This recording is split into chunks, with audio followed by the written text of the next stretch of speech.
Once one of America's top Republicans, Lawrence King is serving a 15-year prison sentence for a multi-million-dollar fraud. But financial crime is only half the story. This is the true story of Lawrence King. It is the story of a cancer at the heart of America and of its continuing cover-up at the highest level. One man is attempting to uncover the full story. John DeCamp is among the most highly decorated Vietnam veterans. A former Republican state senator in Lincoln, Nebraska, he is now a lawyer fighting the legacy of Lawrence King's abuse of power. It's a web of intrigue that starts at our Holy of Holies, Boystown, Nebraska, one of the most respected institutions in the United States, and spreads out like a spider web to Washington, D.C., right up to the steps of the nation's capital, the steps of the White House, involves some of the most respected and powerful and richest businessmen in this United States of America. And the centerpiece of the entire web is the use of children for sex and drug dealing and drug couriers, the compromising of politicians, the compromising of businessmen, but worst of all, the corruption of key institutions of government that have the duty and responsibility to make sure these things never happen. For John DeCamp, the trail starts in a unique town just outside Omaha. World-famed Boystown is in the news again. Made famous by an Oscar-winning film, Boystown is America's favorite children's charity. It was founded in 1917 by a Catholic priest, Father Flanagan. Father Flanagan. The saddest spectacle in our social life is the neglected, unwanted, and unloved boy who has become a serious problem in our society. Boystown was started to be a home for orphans. That was after World War I.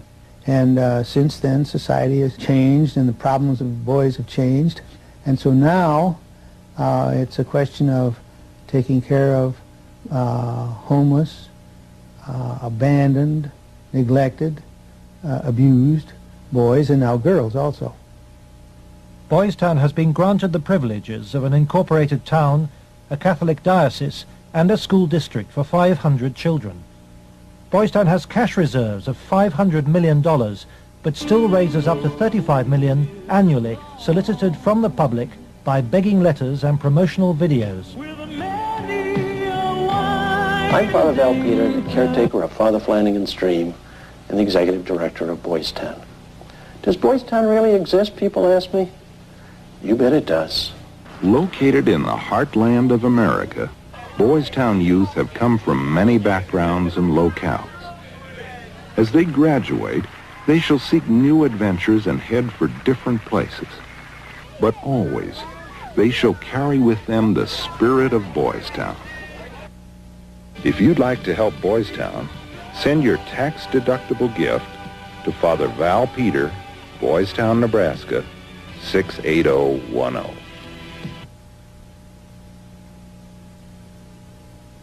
Boystown, for me, was the first thing I ever heard of when you think of institutions that you respect.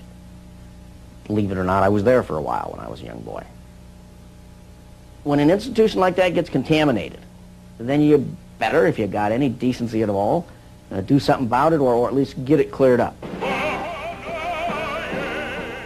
John de Camp lays the blame for the contamination of Boystown on the one-time leader of the National Black Republican Council, Larry King. Larry King was the fastest rising black star in the entire Republican Party of the United States during all of the 1980s. And he was also one of the most evil individuals in this country in terms of being a dealer of children, in terms of being a thief, 40 million that they documented he stole, and in terms of using and compromising and corrupting one after another politicians. The base for his network was the Franklin Federal Credit Union, a people's bank in Omaha, Nebraska. Larry King was its general manager.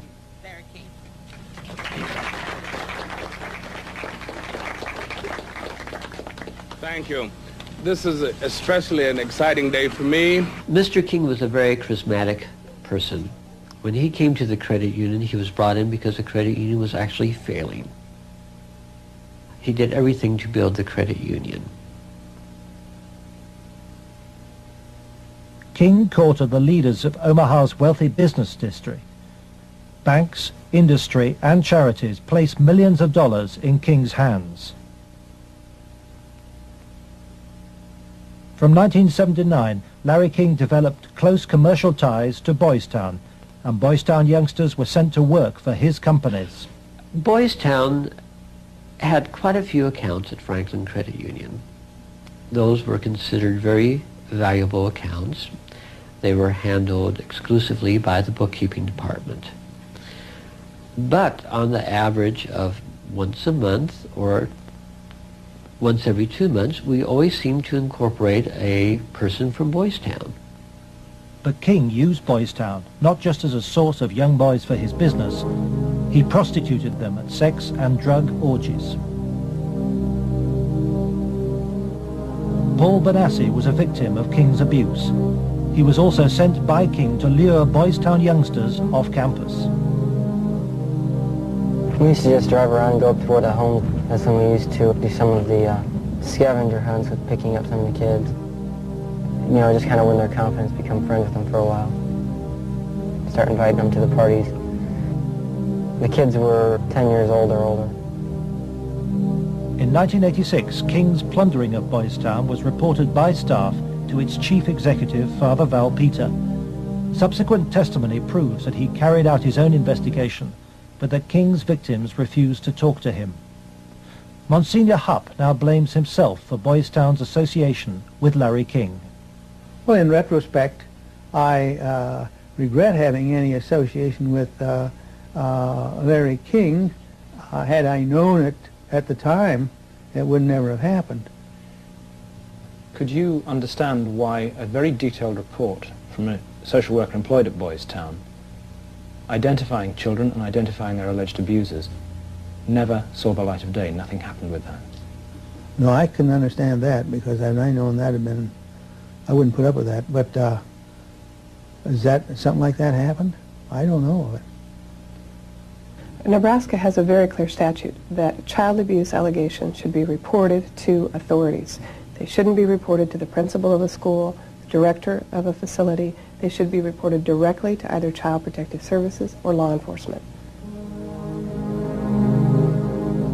And so Larry King remained free to feed his pedophilic parties with child victims.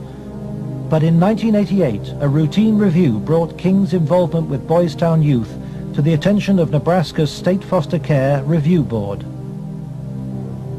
In the information presented to the Foster Care Review Board, either via the telephone reports, the personal reports, or the reports we reviewed, Larry King's name was consistently present as someone that the youth were making allegations against. I would say we handed over at least a foot-high amount of material to authorities, and nothing happened. Omaha police now accept that Larry King may have been abusing children. Good morning, Roberta. Good morning, Chief. But its most senior officer claims the evidence was not conclusive. It is certainly possible that Mr. King was involved in illegal acts with children. If there was sufficient evidence of those types of allegations, he would have been prosecuted by the county attorney's office. For me, it was very clear that the case was not investigated and not pursued because of the alleged perpetrators. Those perpetrators, named by the children, were some of the richest and most influential citizens in positions of power in the state, men prominent in industry, politics, the media, even the police. We can only name the ringleaders. Besides Larry King, they were department store millionaire Alan Baer and the celebrity columnist of Omaha's only newspaper, the World Herald, Peter Citron. With the judicial system apparently paralyzed, Larry King spent Franklin's money on courting political influence. $10 million went on jewelry, flowers, and private planes. He cultivated contacts in the inner circles of Ronald Reagan's White House. At his palatial homes, 3 in Omaha and 1 in Washington, D.C., he held extravagant parties for the influential and powerful.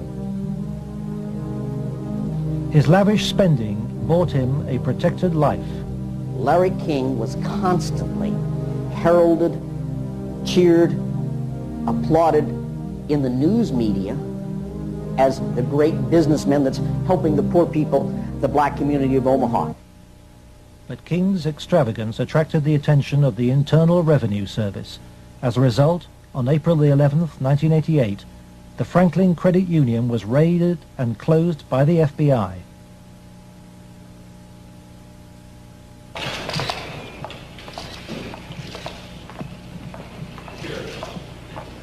King was arrested, and the federal investigation showed he had stolen $40 million from Franklin. Documents we possess reveal the FBI interviewed many of the victims of Larry King's sex ring, but no action was taken. In November 1988, Nebraska's state government set up a parallel investigation into Larry King. A legislative committee was formed.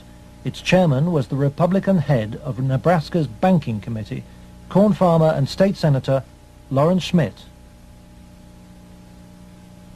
Immediately, anonymous threats began.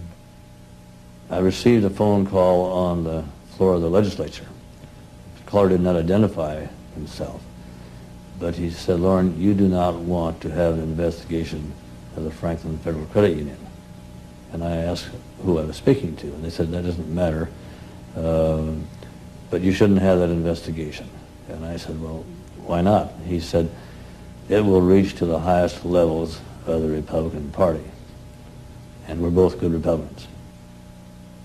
Undeterred, the committee began their investigations, and the money trail led quickly to the original allegations of child abuse. Carolyn Stitt was one of the first to testify. The night before we testified before the legislative committee, I did receive a phone call at home that said, "If you speak, you won't live to regret it." To protect the inquiry, Schmidt's committee hired special legal counsel and full-time professional investigators Gary Caradori and Karen Ormiston. I said, "We do not want you to bring to the committee rumors, innuendos, nothing that cannot be backed up with facts." I said, "Bring to the committee that which we can take to a prosecutor." The investigators found new victims of King's pedophile network, many on the streets of Omaha. The picture they built up was of a large ring of rich and powerful pedophiles, many named the same men as those involved with the Boystown cases 3 years earlier. They were telling us about prominent people in Omaha and elsewhere that were abusing children at parties. The prominent citizens' names that originally came up were of concern to me because I knew many of those individuals, and I very frankly was shocked to have those names show up on the list. To provide the committee with hard evidence, the investigators recorded their new witnesses on videotape. Paul Benassi had been the victim of abuse since he was 8. He was present at many of Larry King's sex parties. Caradori traced him to the county jail. He had been convicted of fondling his young cousin. Who were some of these people that would come to these parties? Larry King, Peter Citron came once in a while. He didn't seem like he wasn't liked by the people. Media personality Peter Citron procured some of his victims from Boystown. The kids he liked were mainly around the age of for about 8 and 13. It was mainly fondling and oral sex with them. He did have some anal sex, but he usually did that with the older kids. The parties involved ever more sadistic abuse. Whenever you were tied up, was there anybody else present other than you, Peter Citron? Yes. Who was that? It was Alan Bear sometimes. Millionaire Alan Bear hosted parties for a large number of sadistic pedophiles.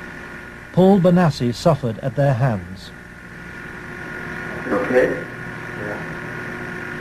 They tied me up and I had some other kids perform sex on me and they hitting me and they burned me some cigarettes. Okay.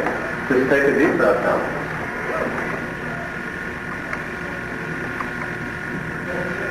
And cross with Troy Bonner. Troy Bonner would tie you up?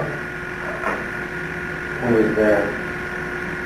Troy Bonner was found by the investigators and his videotaped testimony taken under oath. I was shocked when I walked in. There was a kid, I would say about 15 years old, out in the middle of the room. One guy was standing in front of him. He was bent over, and the other guy was like reaching under him, playing with his nipples, while a guy whom Jeff told me was a police officer shoving beads up his rectum. The police officer was shoving beads up his rectum? Yes. Bonner named Alan Bear as the man who introduced him to the sex parties. Alan Bear was a sick fuck. Didn't care, wanted sex, nasty, I don't even know if you can call it sex. Everything, from just, touching to fruit, squash, huge squash, that big around, stuck into you, into your ass, heat things, hot things, poked at you and stuck in you. But the center of the child sex ring was Larry King.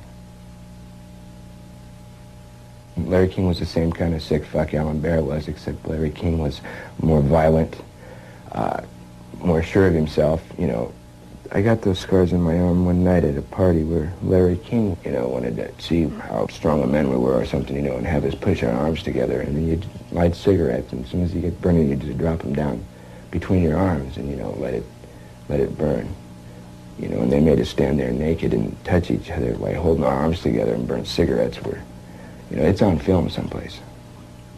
They filmed it, burning, I would, see him fuck a 10-year-old boy in the ass, until he bled and, just pull out and stop and, push him down, and then go out and, meet with decent people. King would also provide underage girls for abuse. Alicia Owen told the investigators she was 15 when she attended her first party, introduced by a Boystown boy. Caridori discovered her in jail where she was serving a sentence for passing bad checks. I met some guys there that were from Boystown, and it was at that party that I met Larry King. At the time that I met Larry King, I did not know that he was Larry King. I had met him. That was the first time I'd ever met him. Larry King and Alan Bear frequently hosted the child sex parties in penthouse apartments at the Twin Towers luxury block in Omaha. A lot of it was me handcuffed with my hands behind my head and my feet tied and doing different things. What do you mean? Sometimes there'd be a guy straddling over my face. Okay. Most of the time, Larry King took pictures quite a bit during that time. I know it's difficult. I don't know. Okay. And I think I could have said no. Okay. But I don't know. Okay. And you know, Alicia, you're a victim. And at the young age, let's go off camera for a minute. We were appalled. Appalled. I don't even know if it comes across on the video, the way it came across to us in person. It was incredible. It's incredible what these kids went through, I think. Larry King was also here. He came in and we drank and did cocaine. I didn't do much. So he turned me on to what Larry King did. Drugs was a strong part of how they got control of some of the kids, because that's what some of the kids were there to get. They would do the sexual acts and then be provided with cocaine or whatever type of drug they wanted. Heroin, you know, I don't know, but that was my drug of choice, you know. Till this day, I remain an addict, you know. And those of us that didn't like to be involved and didn't want to be involved were threatened. Okay. Oh, so, and who would do these threatening remarks? Larry King. You think Larry King personally did? I mean, I think he did. And when they threatened, you know, that I can go find somebody that will kill you, and it will kill your family, he didn't tell anybody. Larry King was, I would say, the center of transporting the children around the country. The airplanes were usually in his name, at least in his name. They were paid for by Larry King. We met them in Pasadena. Met who in Pasadena? We met, Larry King was there. There was 3 boys that I had seen at one of the receptions at the French Cafe were there. And I'm almost positive they were Boystown boys. Almost positive. They were there. You mean graduates of Boystown or present? I think they were present because they were young. Well, how would they get away for a long period of time? I have no idea. Okay. Boystown came up frequently during the investigation, but we found it very difficult to get information about Boystown. I was not able to find any information on my visit there, and Mr. Caradori could not get information either. Boystown today remains unwilling to discuss its involvement with Larry King. We were banned from filming at Boystown, and its public affairs officer refused any interviews. I would have to give you a flat no. I'm just going to tell you at this point that we will not participate with you. We have no interest in talking to you folks. It's something that we don't even care to delve into.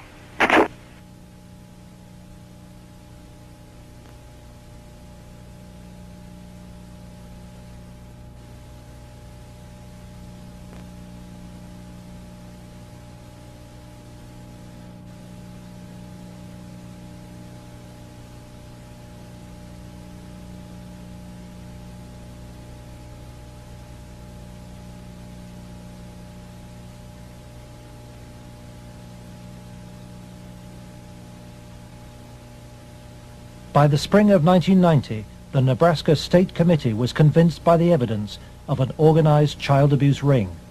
Its chairman, Lawrence Schmidt, sought the advice of his lawyer, John DeCamp. On his advice, Schmidt turned over all the sworn evidence to the FBI. But immediately, the videotaped testimony was leaked to a hostile local media.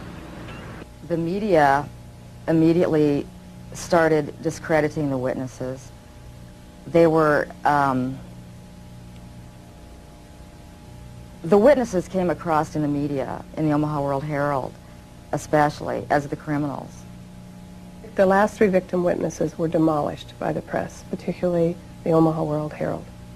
The paper never looked for information that would support any of the allegations. The whole purpose of the stories was to destroy any credibility that these youth may have. I've heard that people said that Gary Caradori coached me and that he told me what to say, but the fact was I didn't meet Gary Caradori until way after I'd already talked to the Omaha police about the abuse and had named all the same people. Paul Benassi maintains that neither the FBI nor the Omaha police took his allegations seriously. And they didn't ask me very much about Larry King or even Alan Bear at all. They treated the allegations that I made about the people who abused me almost like a joke. The stories were of such significance that the investigators first wanted to prove the accuracy of the stories. As they said about the investigation of the three, initially three and then a fourth person who were telling the stories, as the investigation developed, it became obvious to the investigators that the information was not accurate, that in fact it was an entire conspiracy of allegations, none of which had any truth to them. I was very disappointed with the way the FBI and law enforcement treated the victims. They, in fact, turned them into the offenders, so to speak. And instead of taking the evidence that was delivered to them by the victims and interrogating the persons whom the victims identified, they seemed to bear down and try to get the victims to change their story. It seemed to the investigators that the establishment of Omaha was closing ranks. Then Troy Bonner was brought in for questioning by the FBI. The FBI's attitude was, just no, these kind of things don't happen. From the first interview when I went, and realized they don't believe a fucking thing I'm saying, they were just appalled, but I realized what that look in their eye was back then. It was fear. It was fear of it, I had witnessed, firsthand things that would, destroy this city, people, a position, what I mean? It's not going to be believed, they said. It will not be believed. You will be found guilty of perjury, and they weren't telling me maybe. They were saying, there's no way. You go on with this story, you're going to jail. That was said to me direct. Troy Bonner agreed to withdraw his videotape testimony. The FBI used Troy in an attempt to persuade fellow witness Alicia Owen into abandoning her evidence about Larry King's nationwide network of powerful pedophiles. We have obtained the recording of the phone call made by the FBI on March the 9th, 1990. It is significant evidence for John DeCamp. This is Special Agent Michael F. Mott. Following will be a consensually recorded telephone call between Troy Bonner and Alicia Owen. Hello. Hi. Hey, what's going on? I'd like to ask you that. Talk to me. No, you talk to me. I don't understand why you're lying. Why are you lying? What are you talking about? That's what I'm asking you. You're calling me why I'm lying? Yeah. You concocted this whole thing, Alicia. You're full of shit. Either tell me what's going on. You're full of shit. Hey, look. Who do you have listening on this line? I have nobody listening to me. I'm listening to you, and I'm hoping you give me some fucking answers. I'll be honest with you. I don't know what kind of game you're playing. I'm not trying to play a game. I'm not going to go to jail for you. And that's what's going to happen. Why would you go to jail? Jail for telling the truth? No, jail for lying. What have you lied about? I haven't lied. Okay, then, but why are... Listen, shut up. Listen to me. You're not out here being talked to them every day. The pressure's kind of hard. You literally have to have bricks for brains to take on the FBI in this country. And that's exactly what you'd have to do this properly. They now, in my opinion, in my investigation, are the architects of the cover-up. We asked the FBI in Omaha for an interview about its investigation of the Franklin scandal. Larry Holmquist with the FBI here. We feel it would be inappropriate for us to comment. We work this with the Omaha Police Department, and we just don't feel it would be appropriate for us to make comments.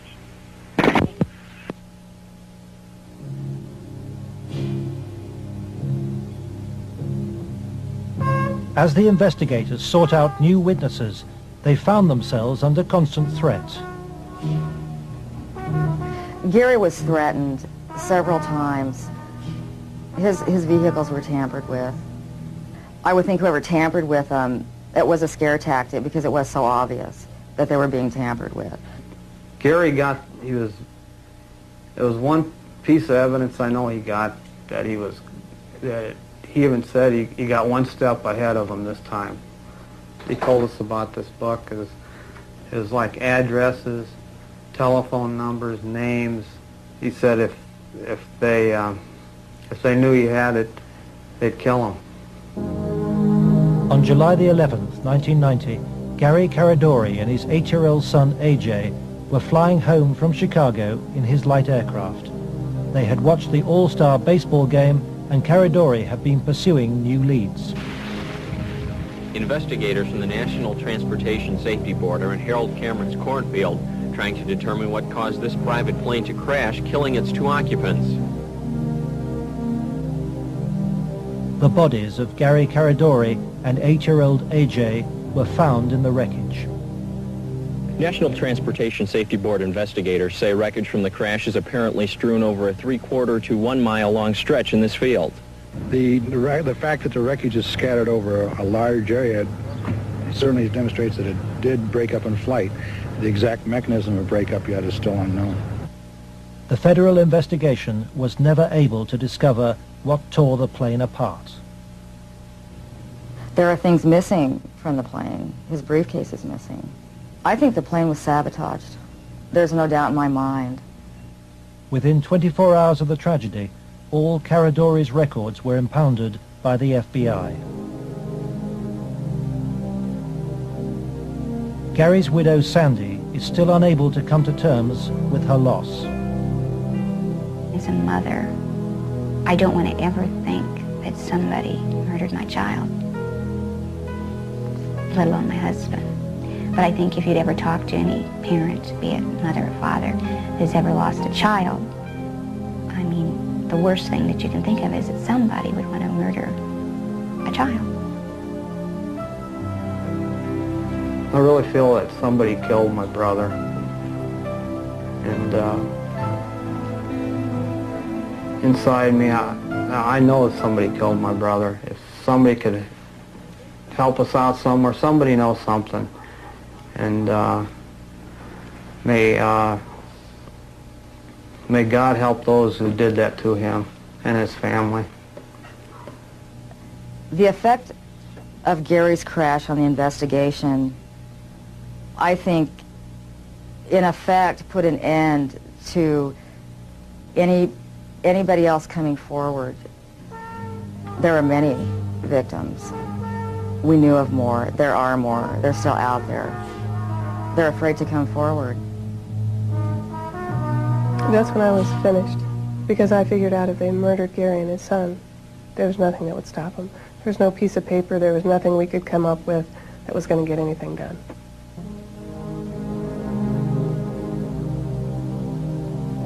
But Gary Caradori's death pricked Troy Bonner's conscience.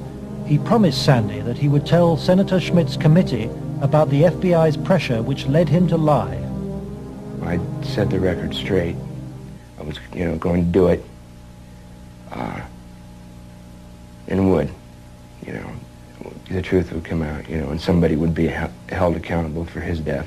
And then at the funeral I had seen, FBI guys, and they looked at me. I was supposed to meet Senator Labetz and Schmidt for lunch after the funeral. And, that's when I decided, I told my mom, we're not going to do the lunch. We're going to hightail it out of Lincoln now.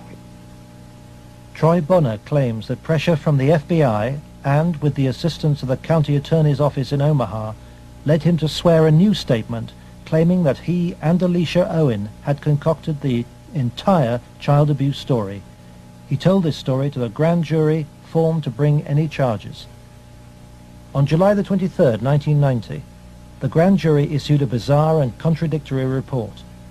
It indicted Larry King for fraud and embezzlement and ruled that he had paid young men for sex, but dismissed allegations about his sex ring. It indicted Alan Baer for the serious offense of pandering for sex, but rejected evidence linking him to King or to Citron, whom it noted had been convicted of separate child molestation charges. It accepted that Troy, Alicia, and Paul Bonassi had been abused, but not by the people they identified, and for refusing to withdraw her evidence, it charged Alicia Owen with perjury.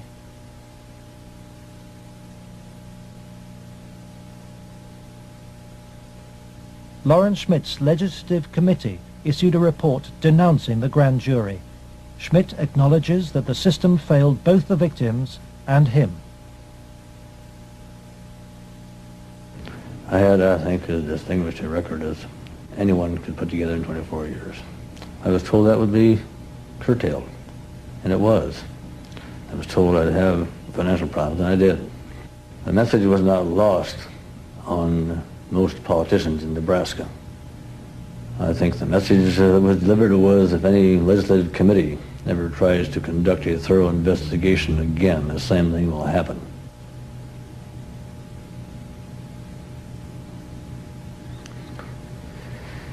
It has shaken my faith in the institutions of government. I used to be a firm believer that the system would work, and that people who did things wrong would be punished. And we discovered victims who claimed to have been abused and who the grand jury acknowledged had been abused. But they did not try to find out who had abused those individuals. Instead, they convicted Alicia Owen of perjury. Indefensible from my point of view.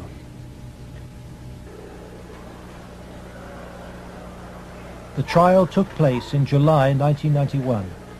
Troy Bonner testified that the child abuse story had been an invention. As a result, Alicia Owen was sentenced to between 9 and 25 years in prison.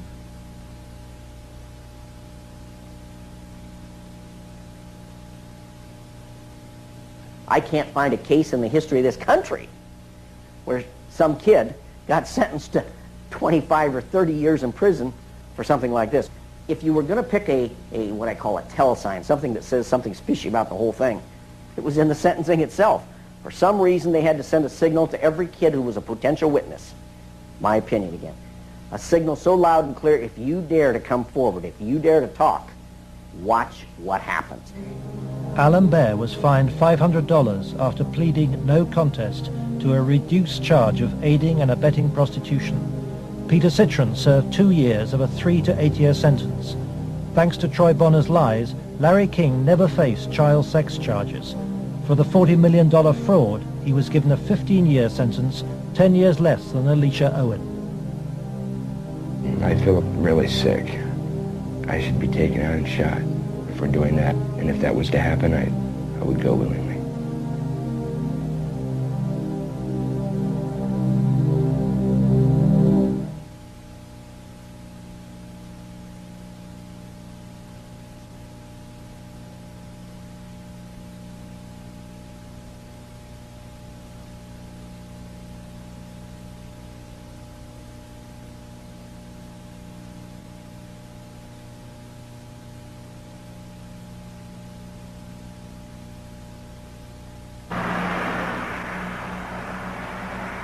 John DeCamp, former state senator and Vietnam veteran, is now the only man fighting to help Larry King's victims. He is the lawyer trying to overturn Alicia Owen's conviction and to expose the cover-up. I live in Nebraska. Hell, I was born here, raised here. I have 4 kids growing up here. Like it or not, it's my heritage, you know? Well, if it's a dirty cesspool that I got to live in or look back on that I left, that ain't good. The real cost, if I were going to say to my family, has been the fear and intimidation it's put in some of the kids. A couple of the kids are really, really frightened and really had some sleeping problems over, you know, here, this or that. So that's been the real concern I've had. John has received anonymous threats and has turned for advice to his friend and one-time boss, former head of the CIA, William Colby. Old Bill Colby told me better than anything. The one thing the bad people can't afford is publicity, and knocking you off right now or doing something obvious to one of your kids would bring him more trouble than it's worth. I said, you have to consider the possibility of some danger to not only your reputation, but to your person. I mean, people do react rather violently to some kinds of charges, or particularly if they're true, there's more apt to be a negative reaction than if they're false. If they're false charges, then they can be reacted to in a normal way, by a libel suit or whatever. But if there's truth in it, there can be a danger in that situation. We've seen that happen in other cases.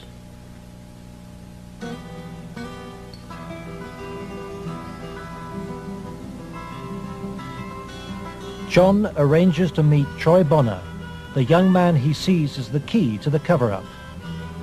He's in great danger. The reason is he carries the secret, so to speak. He served his purpose for the FBI and others by committing the lies that put the seal on the cover-up. He knows that Troy's evidence will be crucial to Alicia Owen's case, and Troy wants to tell the truth, despite very real fears. My fears are that, I'm not going to be believed again. It's just, going to be a whole other kind of exploitation like it was last time. And afraid that that's going to happen, or, I might end up dead, or a loved one might end up dead. Troy has an overriding reason for putting the record straight. Maybe somebody has a better idea. I want this to go forward and have something done so that all those other kids who a lot worse things have happened to can come forward and see that action can be taken.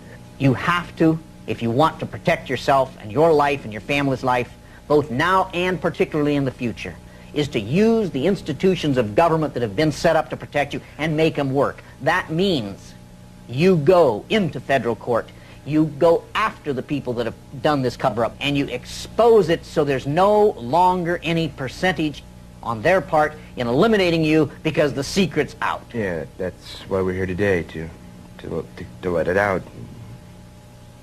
John's advice to Troy to tell the truth in court puts him at risk of prosecution by the county attorney's office. Potentially, they could decide to charge him with perjury, because now he is telling that they forced me to lie. I did lie at Alicia's trial. I did lie before the grand jury. I did it because the authorities were forcing me to do it, and I was scared for my family. Potentially, they could charge him with perjury this time. Troy's appearance in court will keep Alicia Owen out of prison. She's on bail while DeCamp appeals against her perjury conviction. As her hearing approaches, vital new evidence emerges. Alicia claims that some of Troy's videotaped testimony was withheld from the grand jury which indicted her. The tapes that were shown to the grand jury had been edited. Everything that matched Troy's statement Was shown. that matched mine 'Cause I know it's was raised. edited out. And I think maybe one of the things we want to do is show the judge specifically where these, little 5-minute segments of, look, this tape says this, and then show him it isn't in this tape, and this is the tape the grand jury saw. I'm going to attempt to get these tapes, and we'll see what happens next. But to obtain the tapes, DeCamp must approach some of the very officials he has accused in court of being involved in the cover-up, the county attorney's office which ran the grand jury. In the good old Alicia Owen case, 127-194, I'm trying to get the evidence, the tapes and the transcripts of Troy and Danny. Troy Boner. You had that up here once. Yeah. It's up at the county attorneys. They have all the bills up there. Oh. Robert. Let me guess, Robert Siegler has them. Robert Siegler is the prosecuting attorney trying to send Alicia Owen back to prison. After lengthy negotiations, DeCamp emerges with the tapes the grand jury never saw. I went with $4,000, about $4,000 of cocaine. Okay, in what airline? In more than 2 hours of taped testimony, Troy details trips across America on behalf of Larry King and Alan Baer. Trips for drug deals and sex. It corroborates Alicia's evidence. Fort Worth, like an hour, and then a big plane from Dallas to Los Angeles. Did anybody go with you? Alicia Owen. For John de Camp, this is the proof of the King sex ring for which he has been waiting. Here it is, so to speak, the smoking gun that they could go out and verify, the corroboration. In other words, the linkage to King that was denied. Cover-up. Organized, planned, deliberate cover-up. The courthouse, Wahoo, Nebraska. The hearing begins.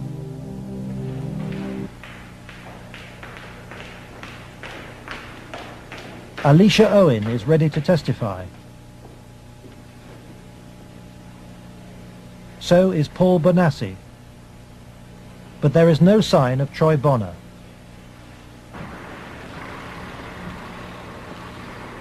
De Camp discovers that Robert Siegler has sent the young man a subpoena.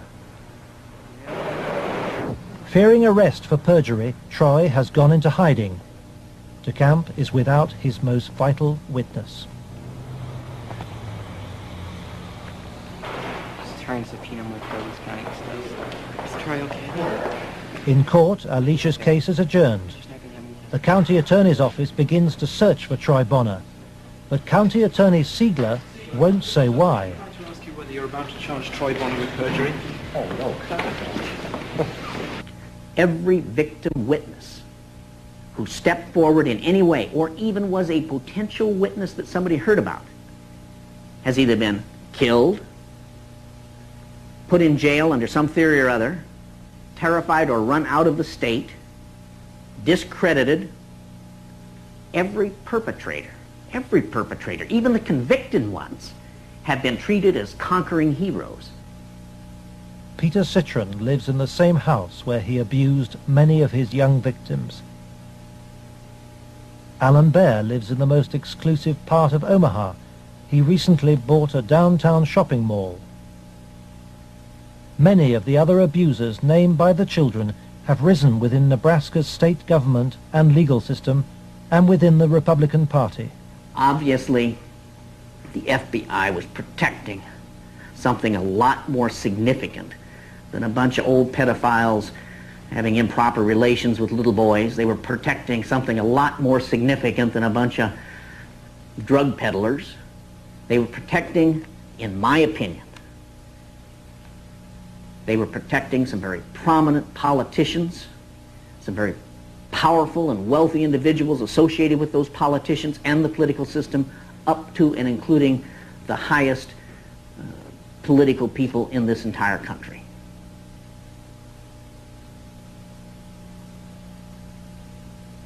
In search of the men who protected Larry King, John de Camp goes to Washington to investigate King's connections in the Republican Party and on Capitol Hill. Paul Bonassi provides him with the evidence that Larry King threw child sex parties here at his rented $5,000 a month Washington house. I was about 14, about 1981. At first it was about 3 or 4 times the first year. After that it was about once a month. Some of the parties, when they started off, were straight political type parties with no sex. And then when some of the men had left, some of the politicians had left, the ones that had planned on engaging in some type of sexual activity, that would come after the party.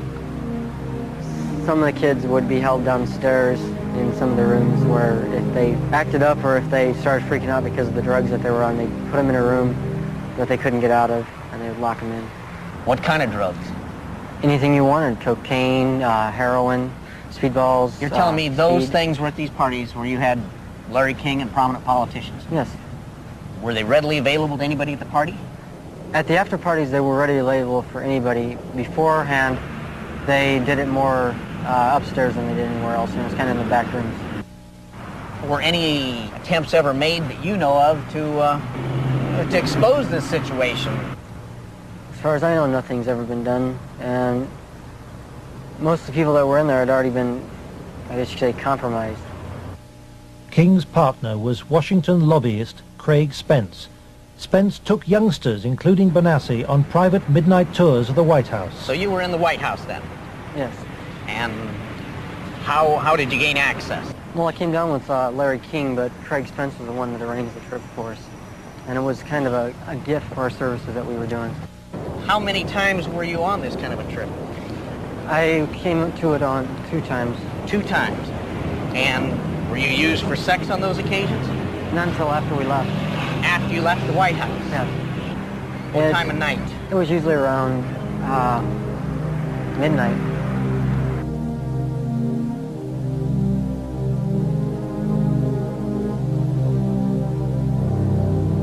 For me, it was just kind of weird being in the White House at that time of the night, getting to go into places that the guy was telling us that nobody gets to go to. I mean, I seen rooms in there that I'd never even heard about. Craig Spence and Larry King had a couple of groups. One was called Bodies by God, and they had the Callboys, and there was another group that was started by Larry King, which was called the Golden Boys, which was kids that were usually under the age of approximately 10. Spencer's Callboy network was investigated in 1989 by reporter Paul Rodriguez of the Washington Times. We had uncovered a series of allegations from some minors, and it led me to a callboy operation. Well, it sure fits with, this boy Paul Benassi. And he tells a tale of being brought to the White House on occasion, kind of as a reward for the kid. Craig Spence is dead. He committed suicide. He had advanced stages of AIDS. He was an AIDS carrier, and he killed himself. This was the thing that always bothered me. They claimed it was the largest male prostitution ring in the city that they've ever had uncovered. It was $1 million a year minimum. Yeah. And yet they only prosecuted the operator, Henry Vinson, and 3 of his lieutenants, as it were. They never went after any of the Johns or the clients. This operation claimed to have clients that ran from the White House to the Capitol Hill to the State House to the churches within the media. Exactly what Paul describes as the people he was with. And a lot of the stuff led there, but we couldn't quite nail it at all cases because, again, to accuse someone of high stature, you've got to be very careful. I understand. We were able to do it through the mother lode was provided us credit card receipts and canceled checks, and then lists of the clients. The prosecutors knew all this stuff. There was approximately 20,000 documents they had. They sealed the entire record by court order, and we've attempted on several occasions to unseal that, and we've been told it'll be a cold day in hell before those records ever get unsealed. And it makes me wonder what's in those records. Yeah.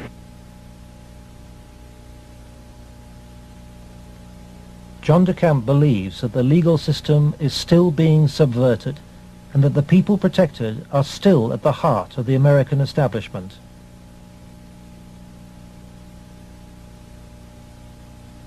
He hopes that this program will expose a serious miscarriage of justice, but the opposition is formidable. It's beyond belief that arguably the most powerful person in the world, the President of the United States, in the form of Richard Nixon, could not prevent the investigation of Watergate, or that President Reagan could not prevent the investigation of Iran-Contra. And yet somehow this group of unnamed, unknown, anonymous individuals in Omaha, Nebraska have such power they can control and protect all of these people from being investigated.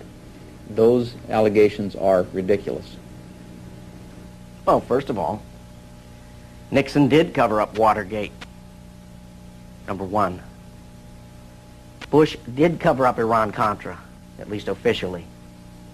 And Omaha has successfully covered up this situation.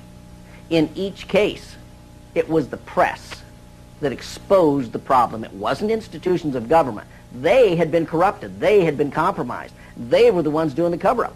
The Attorney General is now involved.